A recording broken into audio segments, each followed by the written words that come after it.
তোমারও অসীমে প্রাণ মন লয়ে যত দূরে আমি ধাই, কোথাও দুঃখ, কোথাও মৃত্যু, কোথাও বিচ্ছেদ নাই,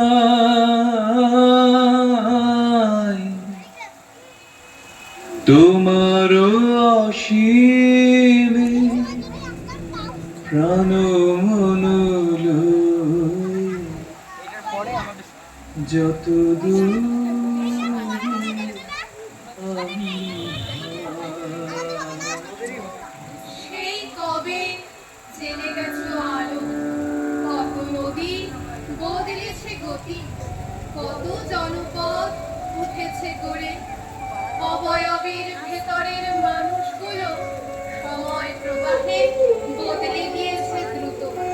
যে আলো জেনে গেছো তুমি, তা দিয়ে মুছে দেওয়া যায় শতাব্দী অন্ধকার।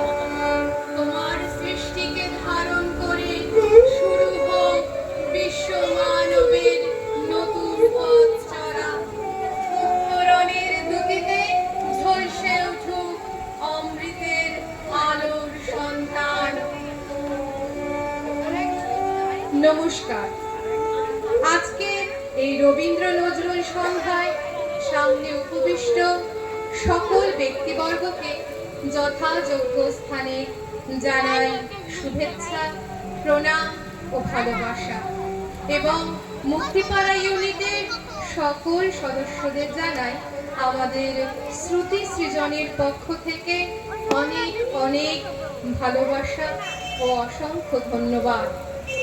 শ্রুতি সৃজনের কুশীলবদের নিয়ে শুরু করছি একটি ছোট্ট আবৃত্তি আলেখ্য।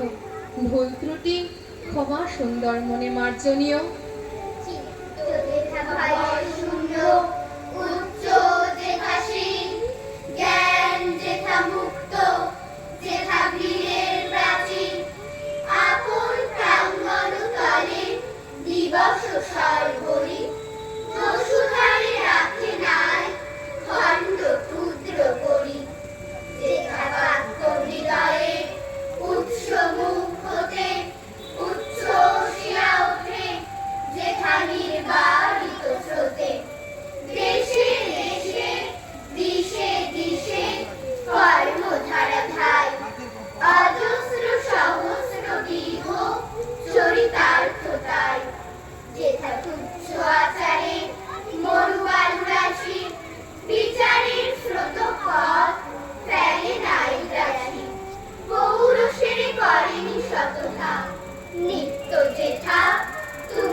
সোনার বাংলার ১৫০০ বছরের ইতিহাসে রবীন্দ্রনাথ হলেন পরিপূর্ণ বাঙালি সত্তার স্বরূপ।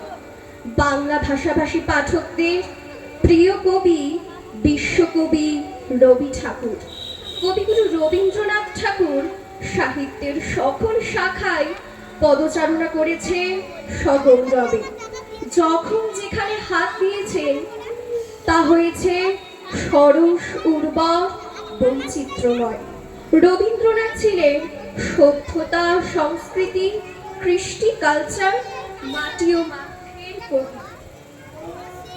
তাই শিশুরাও তার স্নেহ থেকে বঞ্চিত হয়নি। শিশুদের জন্য তিনি লিখেছেন অসংখ্য ছড়া, কবিতা, গান, গল্প, নাটক সহ নানা রকম শিশুতোষ রচনা। রবীন্দ্রনাথ জীবনের শেষ পর্যায়ে আরো মনোযোগ আর দরদের সঙ্গে শিশু সাহিত্য রচনায় আত্মনিয়োগ করেছিলেন।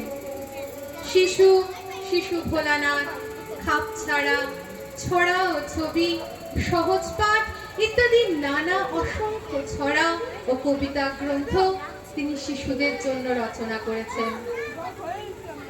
এক অশীতিপর বৃদ্ধ শিশু যার জীবন সায়ান্নে এসে মাকে বড্ড মনে পড়ছে, মায়ের কোলের গন্ধ খুঁজছে ছেলেবেলার স্মৃতি হাতড়ে।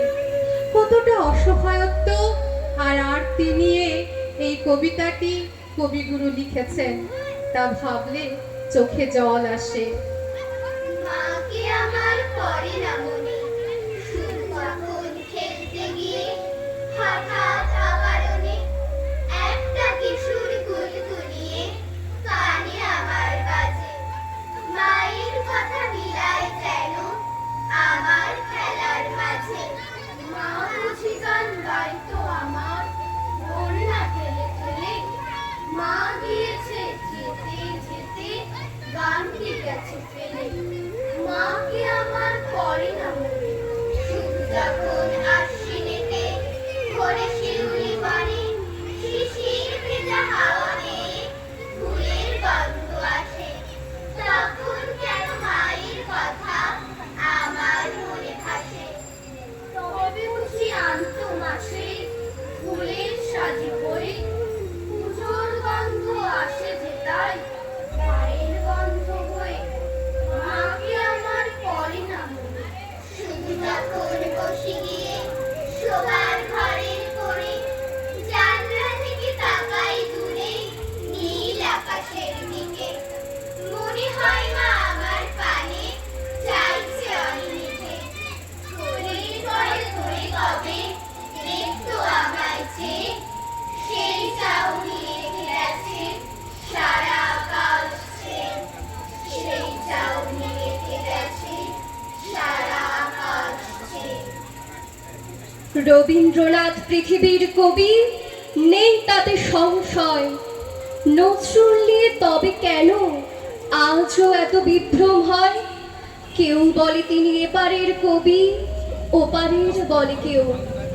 এপার ওপার তার কাছে এক, ফেরান না কাউকে।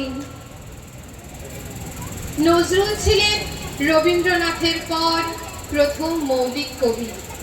রবীন্দ্র মায়াজাল ছিন্ন করে নতুন কথা বলেছিলেন নজরুল। নজরুলের কবি সত্তার পেছনে ছিল মানব প্রেম ও স্বদেশ প্রেম।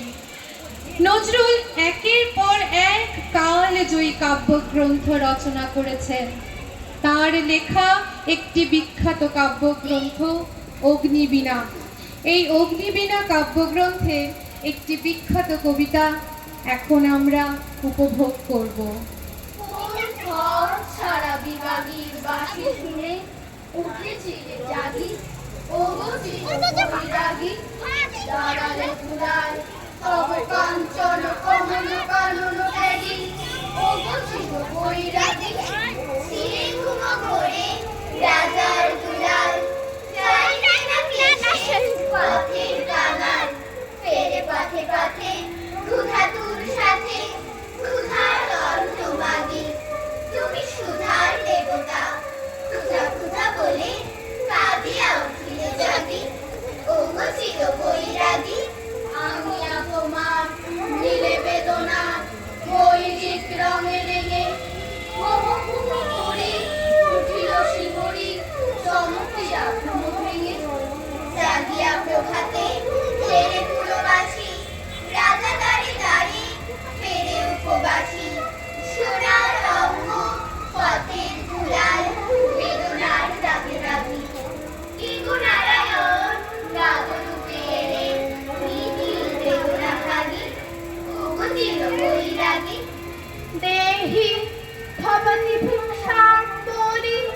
দাঁড়ালে রাজ ভিখারি, খুলিল না দ্বার পেলে না ভিক্ষা। দাঁড়ে দাঁড়ে ভয়দারি, বলিতে দেবে না লহ তবে দান। ভিক্ষা পূর্ণ আমার দান, দিল না ভিক্ষা নিল না কোদান। ফিরিয়া চলিলে যোগী, যে জীবন কেবল হইল না